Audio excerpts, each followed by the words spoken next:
Alright, interwebs, maybe you can help out. So, this is a 95 Tacoma.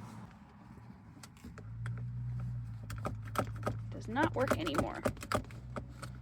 I looped it up, nothing. Now look at this tomfoolery. Why is that attached now? Why will it not attach when it's in there, but it'll attach when it's here? What is happening?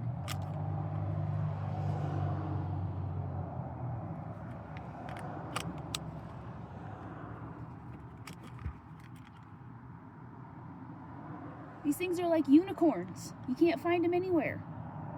Why is this happening? It won't attach when it's connected down here. It won't do it.